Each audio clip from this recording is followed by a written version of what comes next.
آرامی و تناهی کفت تبایا دورین شری لسوریه پشتی رکفتنا امریکا و روسیا لسر راگرتنا کردارین تندوتیش دناوبرا هیزن حکومت و رکبریا سوری.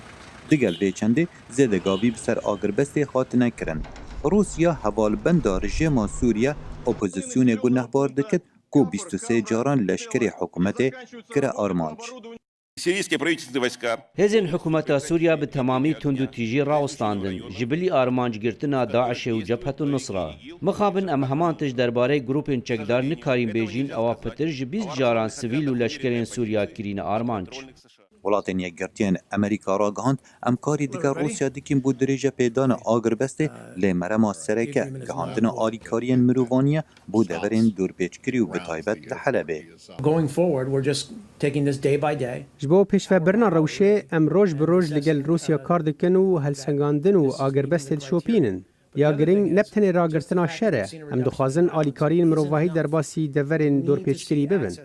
وزیر دربه امریکا جان کری پشتی کمبون دیگل هفبری خوی روسی سرگی لاوروف گوت و پیدچت اول درفتا داویه بد بو بداوی اینانا شر نافخوی سوریه. نهم دخوازن روم بکنه دیگل هبونا شگو گمان زور هبرکی و چند روژن بین هبه دیگل به چنده درفتا سرکفتن و روشه هیا.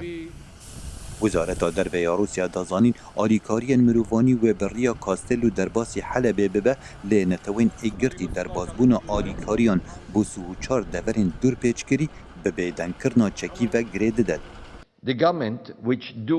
دوی حکومت به آستنگ او ریا کاستلو کنترل دکت ری بدت در بازبون کامیون آلیکاریان لگور رکفتنه دوی بتنه حکومت بیت هایدار کرن لینه کاری لکولین لسر آلاوان بکد. به هر آلیه که به مرمین آگربسته چه بنیان به چه آوایی که بیت بجه کرن یا گرنگ بو خلک سبیل آرامی و گهاندنا آلیکاریانه. والله ایرو بالافر نینه جبر نبونا هیرشان خلق زور آرامو ام نخوازین شر چه ببیتوه.